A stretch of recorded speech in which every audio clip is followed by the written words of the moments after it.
your freedom burn.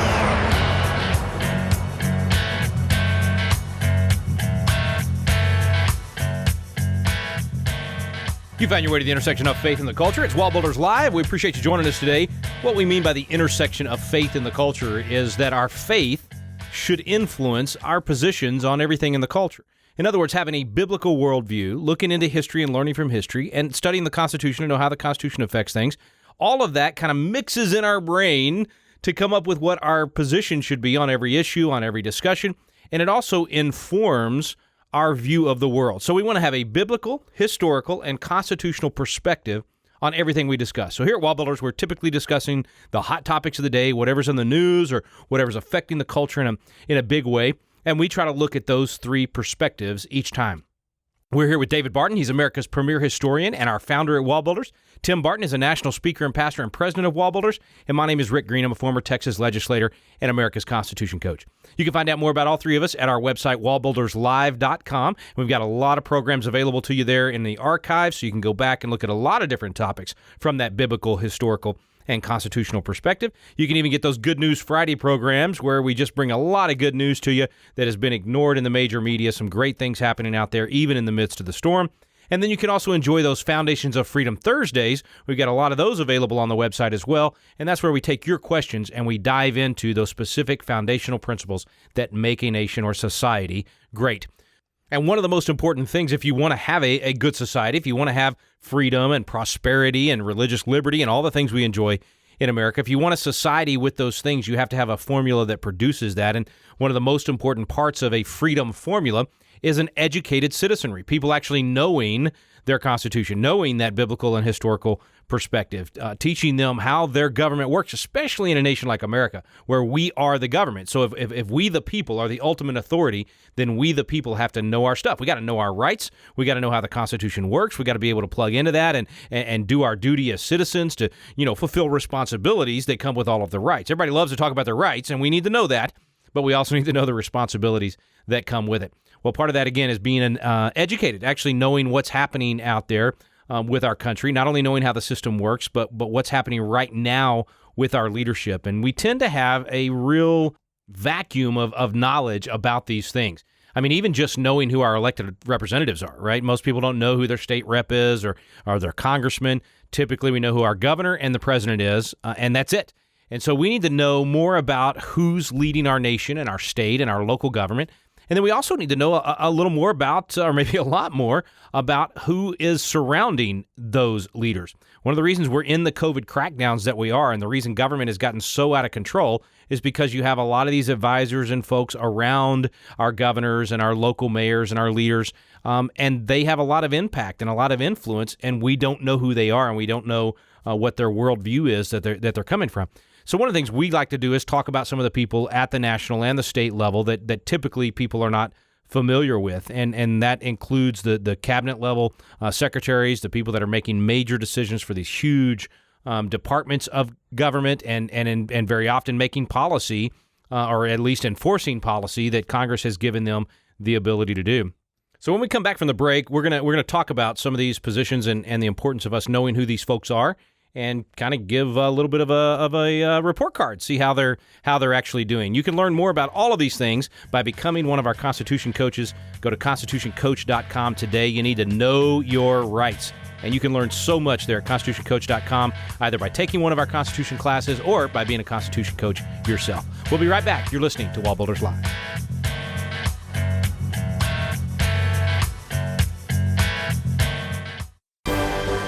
Hey friends, it is not too late to join us for the crash course in history and government for all those folks that are schooling from home. Now that could mean a lot of things. Schooling from home could mean that you've been homeschooling your kids from the beginning, or it could mean you've been thrust into homeschooling as a result of the COVID crackdowns, or it could mean you don't even have kids at home, but you're still schooling, because we all are still learning every day, right?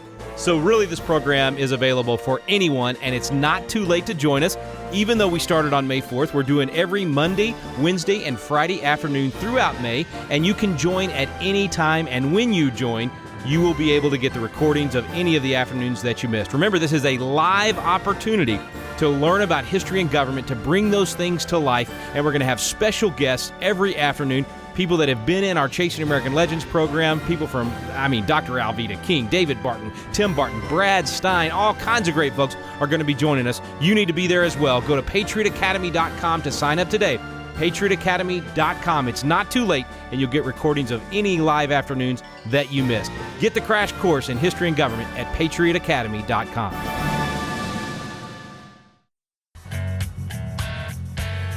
We're back here on WallBuilders Live. All right, David, Tim, we were talking in the first segment just about the fact that we typically don't know who these leaders are surrounding our leaders, the cabinet secretaries and the other advisors. And if we don't know who they are, we don't know what worldview they're coming from or what kind of policies that they're implementing. Yeah, Rick, a great example of that is even when you look at the cabinet. I mean, you look at the 16 cabinet-level kind of folks, the vice president and the cabinet levels that are there, and I'm seeing civic tests that are saying name 2 cabinet-level departments. And people are having trouble naming 2 cabinet-level departments. And then if you start throwing around names, and I'll just pull some names out here. If I were to take the name Wilbur Ross, is anybody in America going to know who Wilbur Ross is? Or for that matter, Steve Mnuchin? No. Well, the guy I just named, Steve Mnuchin, has been the Treasury Secretary all the way since President Trump's been elected. He's been the guy in charge of economics and so many things that have gone on, and nobody knows his name. He's the chief financial guy, and then you take Wilbur Ross, he's in charge of commerce, and look how business has been growing, manufacturing has been expanding, all the things happening. Who in the world knows who Wilbur Ross is? Or Elaine Chao. She's been there with Trump from the beginning, from his inauguration, and she's Secretary of Transportation. You take Sonny Perdue. He's been there from the inauguration. That's only the second name I recognize so far of what you've gone through. What was the first one? Mnuchin. Oh, you did recognize him. Yeah. These are the only 2 names that I think I've even heard somebody mention ever. And certainly I've read these names before because I've seen a list of who's there.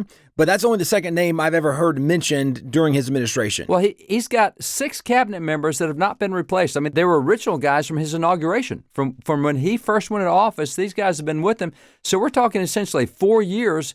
And not only can most people not name the cabinet departments, they can't name who's running those departments, and they've had huge impact on our lives.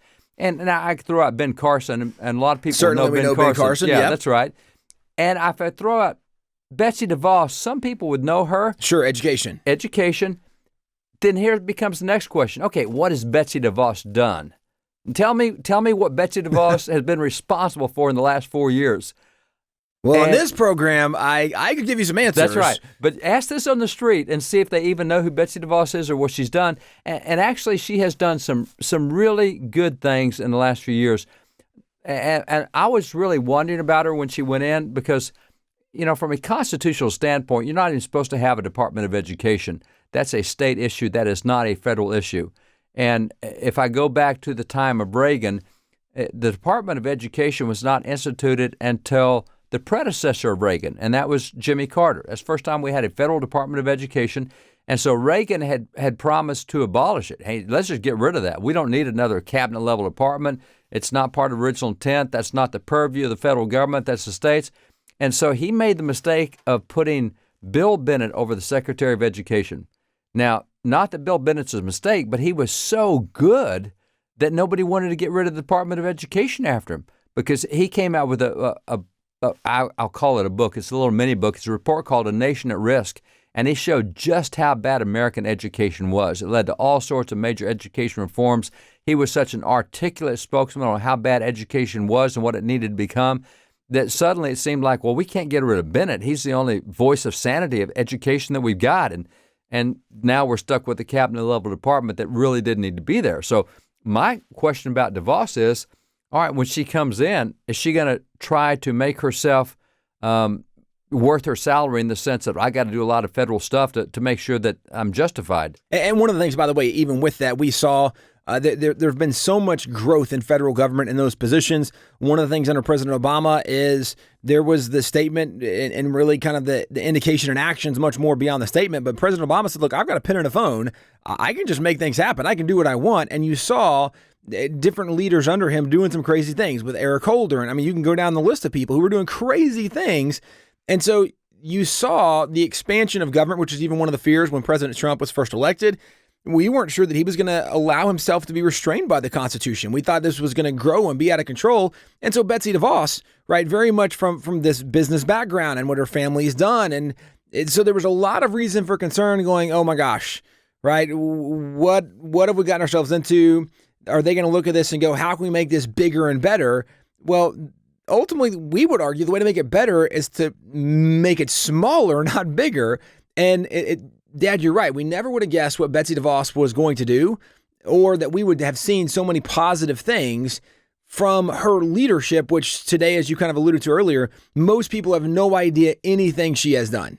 One of the things she's done that's been absolutely surprising, but I've been really pleased with, is she's been trying to get the federal education department out of the state education business. Under President Obama, it was every state is going to do what the federal Department of Education tells you. So there was no flexibility, no latitude. I mean, Obama's administration even were telling states, state schools and school systems how their bathrooms were to be arranged and who could use which bathroom and what gender goes where. And here's what you're going to do to discipline students. You will discipline them this way.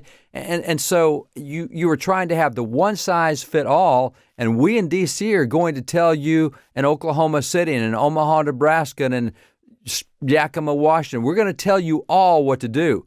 And so since she has come in, she has steadily deregulated the school system. Now, there's a lot of money designated for education. Well, she's put it out in grants and said, I want you to have flexibility. Just apply for a grant. If you've got a good plan, it doesn't have to be like anybody else's plan. If it looks like it's going to work, yeah, we can fund that and help that work. So what she's really doing is helping improve innovation, helping fund innovation. She's a huge fan of competition between schools. Not only at the state level, but just school choice. So there have been so many good things that she's done. And because of that, because she doesn't have this federalist mentality of one size fits all, she has really been abused by education bureaucrats and educrats. But she really has done a good job of keeping the federal government out of the state education systems and trying to encourage creativity with the states and your state be a laboratory, experiment and get things right. Don't do what the Fed says. You do what's right for your kids. So it's been really good. And we saw an article not long ago that dealt with this review. I saw it on the Hill. Of all places, I did not expect to see it there.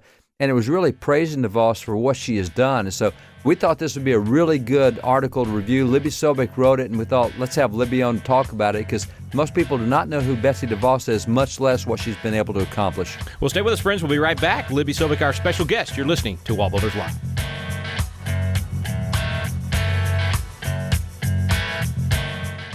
Have you ever wanted to learn more about the United States Constitution, but just felt like, man, the classes are boring, or it's just that old language from 200 years ago, or I don't know where to start? People want to know, but it gets frustrating because you don't know where to look for truth about the Constitution either. Well, we've got a special program for you available now called Constitution Alive with David Barton and Rick Green, and it's actually a teaching done on the Constitution at Independence Hall in the very room where the Constitution was framed. We take you both to Philadelphia, the cradle of liberty in Independence Hall, and to the WallBuilders Library, where David Barton brings the history to life to teach the original intent of our founding fathers. We call it the Quick Start Guide to the Constitution because in just a few hours through these videos, you will learn the Citizen's Guide to America's Constitution. You'll learn what you need to do to help save our constitutional republic. It's fun, it's entertaining, and it's going to inspire you to do your part to preserve freedom for future generations. It's called Constitution Alive with David Barton and Rick Green. You can find out more information on our website now at wallbuilders.com. Welcome back to WallBuilders Live. Thanks for staying with us today. Libby Sobic is with us from the Wisconsin Institute for Law and Liberty. First of all, Libby, did I pronounce your name correctly, and did I say Wisconsin the right way? You got my name correctly. In Wisconsin, it was a pretty good attempt. Pretty good attempt. That was a nice way of saying, yeah, nice try, Texan. Okay, so you had a great article in the Hill on Betsy DeVos, Secretary of Education, and definitely demonized greatly by the left. They can't stand her because she actually cares about the kids, not just the institution, and promotes school choice. And you came to her defense saying, look, this is someone that's done the job right. That's right. I work for the Wisconsin Institute for Law and Liberty. We're a law and policy shop in Wisconsin that really advocates for a variety of principles, including school choice and education reform. we see the benefits of school choice here in Wisconsin as home to the oldest voucher program in the country. And so we know that when families are empowered to choose the best school for their child, regardless of income and zip code, that students learn better and have better life outcomes. You know, I had forgotten that I guess the Milwaukee, the city program there, is that the one you're referring to that's the oldest one? Yes, we're celebrating 30 years this year for the Milwaukee Parental Choice Program. It was put in place by Governor Tommy Thompson in 1990 here in Wisconsin. And, you know, as today, we have 28,000 students using that program to attend a private school of their choice. Wow. And so that's 30 years where you can look at the results, you can see the data. Parents love it. It's made the schools better, both in all realms because of the competition. So like you said, I mean, the oldest one there, you guys know of what you speak. Absolutely, and that's why we were so proud to stand with Secretary DeVos since her arrival in D.C. in 2016. You know, from day one, it's really been a contentious ride for her. When she was confirmed with a tiebreaker by Vice President Mike Pence, and today she's one of the longest-reigning cabinet members under President Trump. And my piece in the Hill just really focused on the great work that she's doing while also weathering the storm that the left continues to push on her.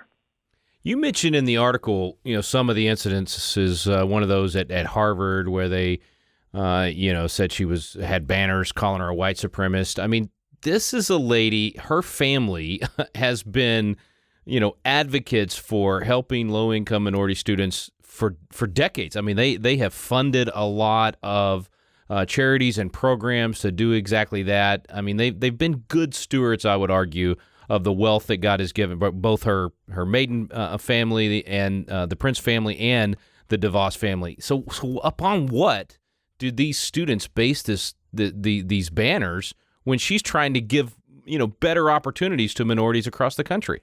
Well, I think that she has really been the left scapegoat for school choice. They are really pushed by the left and by their public union members who really want to continue the status quo that the public school system is right for everybody. But Secretary DeVos, in her more than 30 years of support for school choice, has recognized that government doesn't know best and that we should be empowering families to pick the right school for their child. And so protests like Harvard, when they called her white supremacist, these are just angry, irrational attacks that are devoid of really any policy discussion and really just focused on name-calling because it's the best way that they can avoid having the discussion on policy. And we know, school choice advocates know, when we talk about policy, the data and the families are on our side because school choice is working. I've wondered, this is totally just my hypothesis here, but a lot of the positive that Trump has done as president, I think, has had to do with the people that he surrounded himself with and being willing to listen to them. When he mentioned school choice in his State of the Union and highlighted it the way that he did, which I can't recall that being done in a State of the Union like he did, I would think that has to do with Betsy DeVos's influence in the administration. Can we guess at that? I mean, do we know if he was pro-school choice before, or has she been a big part of that? So President Trump has been a strong advocate of school choice. His comments on the forgotten child were incredibly powerful at the State of the Union. And I think that he has been clear that education is a really important aspect for anybody to really make their lives better. But Secretary DeVos has been the one on the ground really fighting for this. She worked closely with Senator Cruz to create the Education Freedom Scholarships, a proposal that now President Trump has become a huge proponent of, talking about how this federal tax credit program could give millions of families across the country access to more scholarships to attend a school of their choice. And so I think that we are very fortunate to have both Secretary DeVos and President Trump be such strong advocates for these proposals. Libby, that was such a good answer. You would think you had been through Patriot Academy or one of our trainings. You kept Trump's positives there, and you still gave DeVos credit. Well done. Thank you. I 100% agree with you. So I love it. And I got to tell you, I don't know if I remember ever crying in a State of the Union, but when he gave the deal to Rush, I did. And then when that little gal and he talked about the school choice and the opportunities that it would give, same there. It is such a powerful issue. There's so many kids missing out right now because they only are given the one choice of the school down the street where they got to fight off guns and gangs. School choice is such a huge issue and an important issue, and I pinch myself when I realize we got a guy in the White House that's pushing for it. That DeVos, who I've known for years, pushing for these things. It's a great time to be an American. I'm just praying that they're able to push it through at a bigger national level. What would you like to see happen in this last year, but also if he's reelected and she's willing to stay on, what would you like to see happen on the education front for school choice? Well, one of the things that Secretary DeVos has been so great on is really deregulating some of these restrictive regulations that have made it hard for states and local schools to make decisions, things like on school discipline, which you think that would be a local control decision, but the Obama-era mandates really actually made that a federal decision. And so there are a lot of examples that Secretary DeVos could continue to lift those sorts of mandates for our local schools so that they can have more flexibility. I also think that we can continue to do more to support public charter schools. The federal charter school grants are incredibly powerful. Here in Wisconsin, several of our high-performing public charter schools have received those grants to both expand and start new campuses. And so I'm really hopeful that Secretary DeVos can continue to help public charter schools grow across the country, and then also work with our local governments and states to be more flexible with how they sort of are living within these mandates. Here in Wisconsin, with Governor Tony Evers, a Democrat who's not a fan of school choice, we really have to look to our local control to be innovative with education because he is not interested in school choice programs. And so the more options we can give to local control, the better. That's good. Okay. All right. That's a good outline of what's coming ahead and what we need to be fighting for. It's going to be a very interesting year. I appreciate you putting the article out there and appreciate you coming on and visiting with us about it. We're going to have a link today to this article. It's you can go to thehill.com and find it, but we'll make an easy link directly to the article. DeVos should be applauded, not demonized for her work in education. Libby, thanks for doing the article, and thanks for spending a few minutes with us here on WallBuilders Live. Thank you very much. Thanks to Libby Sobic for joining us today. We're back with David and Tim Barton. Guys, I mean, frankly, a lot to learn there about Betsy DeVos, and it sounds like actually doing a fantastic job. Yeah, Rick, I'll jump in on this one. One of the things that we have argued on this program for years, I thought Libby did a great job pointing out that Betsy DeVos has been a champion of is school choice, that it empowers parents. And, you know, we kind of, guys, alluded to this going into the interview, is that we really weren't sure what kind of results we were going to get from Betsy DeVos. And one of the areas we've been pleasantly surprised was her support for school choice. And, you know, certainly growing up, going to Christian school, private school, you know, doing homeschool stuff, we've kind of been in that gambit, and we recognize that even though there's some great people in the public school system, there's a lot of broken and failed public schools. And the way that you improve something is through competition. And school choice allows competition to help make things get better. Obviously, there's a lot of arguments against it. We don't have to spend the rest of the show talking about the reason that school choice can be a good thing and the reason the free market and capitalism are good things, although that's probably worth talking about at some point. But it's interesting that Betsy DeVos has remained a very steady, consistent person in spite of the negative attacks. Because generally, if you hear the name Betsy DeVos in the news, it's about how she's done something bad and she's a bad person and she's terrible. And she, you know, almost a little bit like President Trump.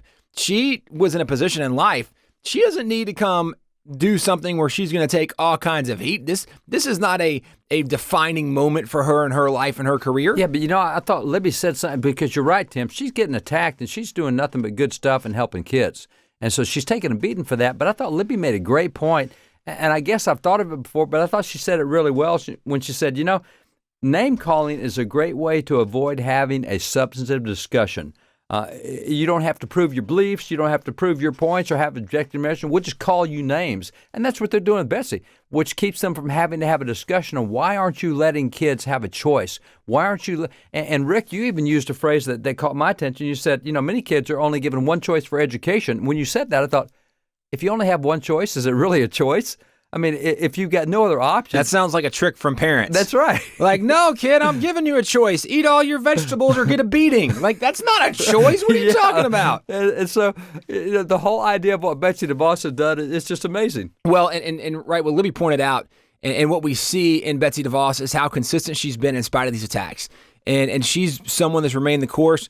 in the midst of the Trump administration, it's got to be hard working in that administration when there's so much drama, there's so much noise, there's so much media coverage, there's so much slander. And, Trump sometimes isn't always very strategic in a political sense of sometimes what he says. It's a little volatile in the workplace at times. So this is not easy for her. And to me, right, the fact that Ben Carson and Betsy DeVos and some of these people are still there, it speaks a lot to, I think, their character, their integrity, their stamina, that they are consistent in the midst of this. And especially considering how many attacks they have to put up with and deal with, just really impressive what she's accomplished. Just another one of those areas that we're so thankful for the reprieve God has given us and a lot of the leaders that we have right now. And frankly, the changes that have been made at the federal level because of President Trump's appointments. And just great to be able to learn those things and have that discussion here today as well. There's more at our website, wallbuilderslive.com, and it's also a great place where you can make a difference. Now, an easy way to make a difference is making a contribution. It takes dollars to do a program like this and to educate people, to train the pastors and the legislators and the citizens and the teachers and the students. I mean, all the different programs that we do to help equip people to live out their citizenship in whatever arena they're serving. You can be a part of making that happen. I mean, whether you've been through one of our trainings or not, you can help to fund them. You can help to make it possible for more pastors to go on our briefing in D.C. or more teachers to be trained. So check out wallbuilderslive.com and check out that contribute button and just click on it and take a look at the form there. It's very quick, very easy. And maybe you can just do $5. Maybe you can do $500. Whatever you can do at this time, we greatly appreciate your support.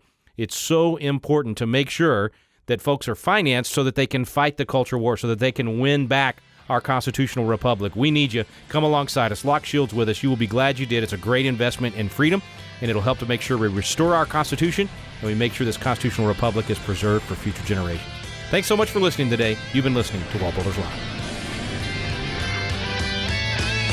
We stand undivided.